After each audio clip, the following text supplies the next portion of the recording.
on, let's go, boy!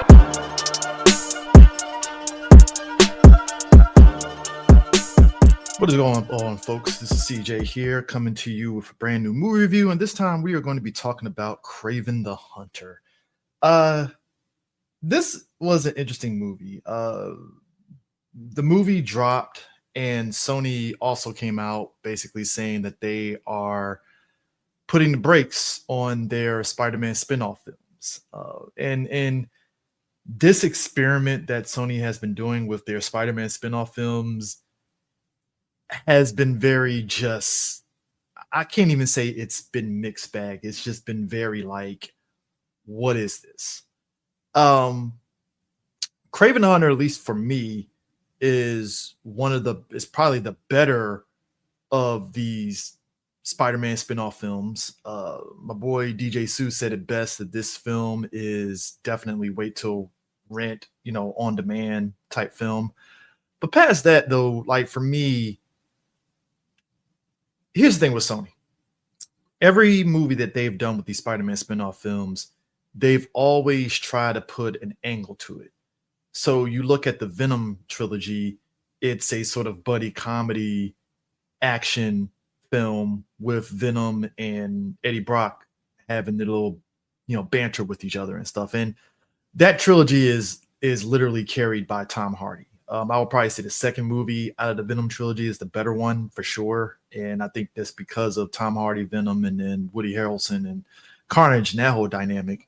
But the trilogy itself has been, Morbius was supposed to be a sort of horror film with the Morbius character.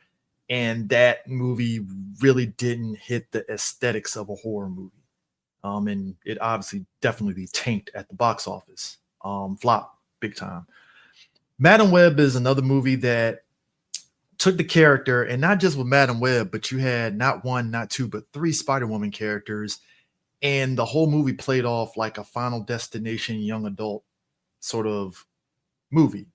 You didn't feel like it was a superhero movie, and I get that's what Sony was going for, but like when you have these characters, you need to know how to utilize them properly. And I felt that up to this point, these movies, they didn't necessarily utilize these characters in a way that fundamentally would make people be like, oh man, I want to rewatch these films, right?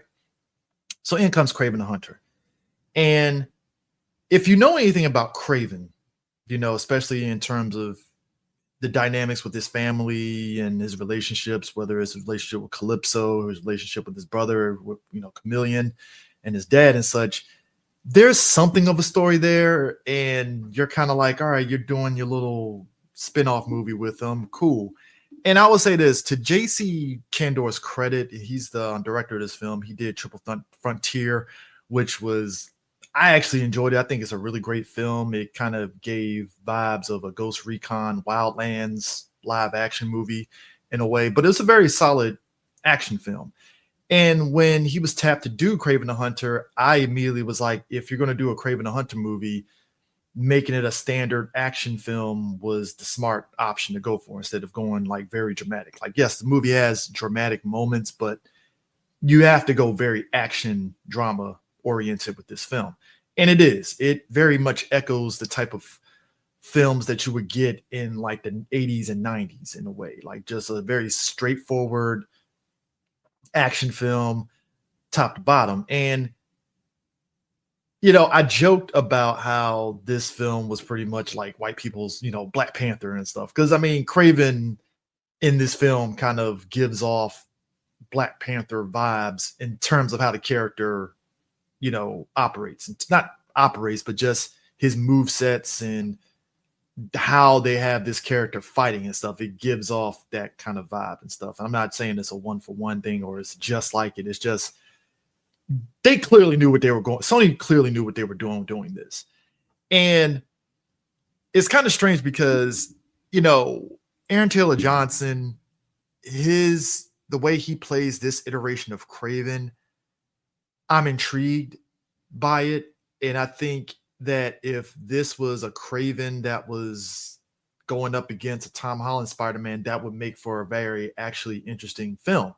Because I think this version of Kraven that they present to us, just in terms of his presence and the way Aaron plays him, it works. And he's really carrying this movie by hook or crook, however he can do it. Past that, though, Russell Crowe is acting his ass off in this film, taking it very seriously, which is fine. You know, this is kind of the Russell Crowe that we got from The Man with the Iron Fist. So you know you're going to get some really good acting in a movie that doesn't really require Russell Crowe to really go for it acting-wise. But everybody else, they do the job that's necessary for them with the script they were working with. I do feel there's a lot of feelings for it, and one of the feelings, multiple feelings in particular, is with two characters. On one hand, you have Ariana DeBose, who plays Calypso, who is basically kind of Kraven's love interest. Now, if you know Calypso in the comic, her and Kraven had a relationship of sorts, and in this movie, it's like, yes, she's a love interest, but they don't really play it up as much. She's the woman that saved Kraven after he got mauled by a lion as a kid. But like when they get to her being an adult, they play her up kind of like a CW supporting character, in the sense that, Kraven's out here doing the dirty work and she's the one that gets all the information because her character's a lawyer. And the dialogue that they have between Calypso and Kraven in this movie is just like, wow, okay. Again, gives very CW-esque, Arrowverse-esque kind of dialogue, and not even it's in the unintentionally funny type dialogue. Like, they really did this.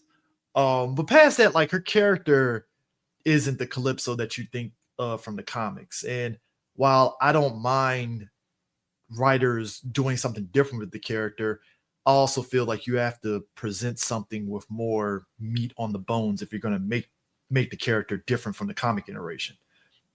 And unfortunately, this character just suffers big time and stuff. They don't really give her much to do other than have dialogue banter with Kraven and teasing a romance, but that's it. Another character that also falters is Aleksei Savage, or aka Rhino. Another character that I remember watching the trailer and they were like, oh, Rhino's going to be in the film. I kind of had expectations of this character being a reoccurring, sort of foil throughout the movie, but he doesn't. And when you look at the budget of this film, it makes sense, because for what you get with Kraven and Rhino finally facing off, it's a bit of a letdown, because you kind of feel like they could have really went for it with Rhino as a character, and it just kind of, it's like grand opening, grand closing. Like, you build up this character of being the foil for Kraven and also Nikolai Kravenov, that's Kraven's dad. And it's like, all right, cool, there's something here. But again, much like with Calypso, it falters because the character is very aloof and interesting enough. I'm not going to sit there and say he's like deeply interesting, but he's interesting enough. His motivations is motivated off of something very petty in the past, which again, it's like, all right, cool. And it's like, once you finally get Kraven and Rhino facing off, it's like, okay, that happened and that's it. And you kind of feel very shortchanged on that experience. And that really is kind of the definition of this movie, is that it's a movie that has so much potential and it just limps to the finish line by the end. And it's really the definition of, again, as I said at the start, how Sony has been operating with the Spider-Man spinoff movies, because you ultimately have 6 movies that are not even memorable in a good way. They're memorable in the wrong ways. Again, Kraven is probably the better of it, because it's a very standard fare action movie that you've seen before, except it's just with a comic book character. And again, I know that's what Sony was going for, but it just doesn't work. Because even visually, there's some moments where it's like, all right, cool. And there's some other moments where it's just jank as hell, especially, again, the Rhino and Kraven fight. It's just like, all right, cool, I guess, sure. But overall, like my boy Sue said, this is I would not waste money going to theaters and seeing this film. It's at the end of the day, it's a very middle of the road film. Um, yeah, uh, you'll definitely have fun in how stupid it is, top to bottom. But I will say it, like, and I'll say again, I think the benefit of Kraven in this film that probably makes it better than the three Venom films and Madam Web and Morbius is that they're like the Spider-Man references in this film is more on the overt side, but not like you get things like the Daily Bugle being, put out there and stuff, which is like, all right, cool. And there is a moment, spoilers, where it's like it implies that one of the characters, I believe the foreigner, fought the Punisher, that kind of thing. I want either that or Kraven fought the Punisher, one of the two. But it's those little small things and stuff, and it's just like, all right, cool. But I would say if you're just watching it as a standalone that's separate from the other 5 Spider-Man spinoff films, it works. There's no teaser for a Spider-Man crossover. There's no teaser of him joining up with Morbius and Vulture or anything like that. It's just by itself, it's fine. So yeah, man, I will have to give this a solid 4 out of 10. Maybe 5 out of 10 because, like I said again, it's entertaining enough. But past that, like it's just one of those like, all right, it exists, it's here, and you know what? Thankfully, Sony is finally putting the brakes to this, and God bless them. Thankfully for them doing that. So, with that in mind, yeah, that is it, and I will catch you guys later. Peace.